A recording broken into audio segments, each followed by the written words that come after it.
play, and you'll notice our world is right there, the third one on there. It's called AUHSD Reinventing Communities. Little heads up on how this started. I was a world history teacher a few years ago, and my students, we were doing a unit on Mesoamerica, and hey, I had to write a course because he was offering his Korean American Ethnic Studies course, and I was like, all right, let's do a Minecraft course. So with my students, I gave them, I gathered their feedback, and the themes were about identity, basically agency, and then sustainability. Well, it got even bigger, y'all. So reaching out and working directly with Mojang, Microsoft, through our community schools funding. So this was not district purchase, this is the grant from community schools.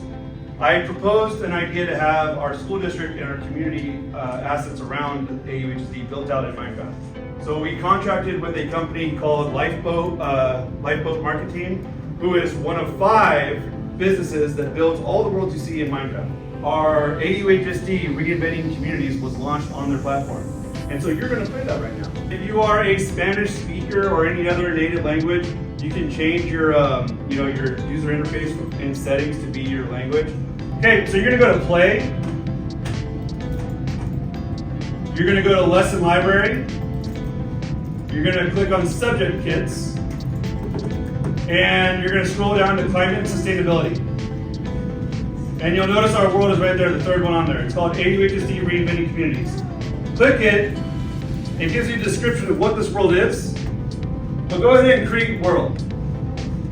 Again, we're only going to spend a little bit on this, but I kind of want you to see what can be done, what has been done, and then just dream what our students can do for our communities, for the world, right? I mean, this world has now been copied to all your devices. So I mean, you can do whatever and it won't affect the master copy, if that makes sense.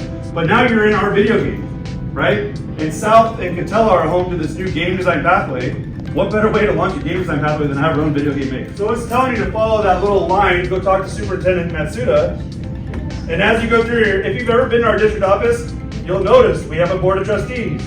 We have our student ambassadors. But it automatically prompts you to talk to him. And he tells you, hey, we're awesome, here we are. Your final goal is to build something that makes a real difference both for the people and for the planet. I can't wait to see your creative solutions. Now here, what you're interacting with is called an NPC. It stands for non-playable character. It's a person in a video game. But we have it built into the dialogue, different websites or things that represent us. You'll notice in here we have our core values, our vision, mission, our community schools approach. These were all custom built for us. But then as you talk to me, my little digital me, it says, hi, I'm Mr. Collar, I'm a community school teacher lead. I want you to approach each region and find out what makes everybody awesome. And then you talk to your ambassador, but here's where things get really wild, y'all. Looking at my screen if you want, you see our district map here, right? And each map has our feeder patterns, right? We have our South and Cattell, we're gonna go there today, just so you know. Even though they're all relatively about community schools, the area of Walker and Kennedy is specifically about renewable energy and community spaces. South and Catella, where we're going at the bottom, is digital equity, innovation, and game design leadership. Magnolia High School, which I talked about, the MAC, that big community garden. Dale and Magnolia, it's about food security and urban agriculture. And what happens is if you were to play this game the way it's intended to be played, it should take you a good while in each region. You could spend a whole couple of days as students in here, but I'm gonna blast through it real fast. But basically, you start at South, and you're gonna interact with the mascot, which is our eagle. And so when I go up to that eagle, it's gonna say, hey, here at South, we're a proud place for innovation. What if you were to create a tech hub that helps our entire community? Here, you can check out our e-portfolio, which I had one made for every school site, and you have our videos and all this great stuff that makes up South, right? I'm still adding stuff to it, but it's a static link that we can, throughout the year, add to. So that anybody around the world who plays this game, they'll learn about our school and our community by looking at our e-portfolio. Maybe they want to know about my Minecraft class. You better believe I put that video in there. So, right? Maybe they want to know, what is your current pathway right now? Well, it's Arts, Media, and Entertainment under the Film and Digital Media Arts Academy.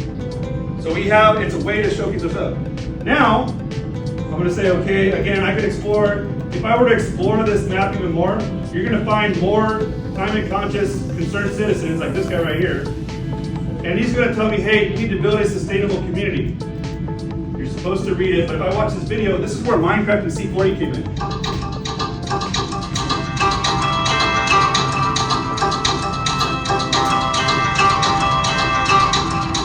Hey, I'm Facundo. I'm a student based in Buenos Aires, Argentina, and I'm collaborating with C40 to create more sustainable cities. But I'm going to teleport there, and then when you interact with me, the teacher lead, I then make it so that you can be creative. So we get to Little People's Park, and again, here, you can learn about Little People's Park through the websites, right? But now, as you've learned about everything that makes up the region of South, Patella, Ponderosa Park, and Little People's Park, now we want you as a student to do something. We want you to create something. And we want you to advocate for that change in your community you believe will make it more sustainable and healthy. So, as you see, it says start building. I'm now in creative mode. Now I can fly, which students love to do that. But I open up my inventory, I have a whole bunch of stuff I can use to build whatever it is I'm dreaming. This is where the community schools really comes into play. Assets. So things used that you want, right? I had them, custom make things for Anaheim, for our AUHSD. As you drive around our school district, or maybe over in Azusa area, right? There's street vendors, right? People with little rainbow umbrellas. I had those made in Minecraft for this world. You will only find this toolkit in this world right now. But they've told me this serves as inspiration for other projects they have in mind, so we set the bar. Community schools, we offer mobile clinics, right, for our families and communities. So vision clinics, dental clinics, medical clinics, I'm gonna show you that right now. Vertical farms. I had my students like, well, maybe they want to be solar panels too.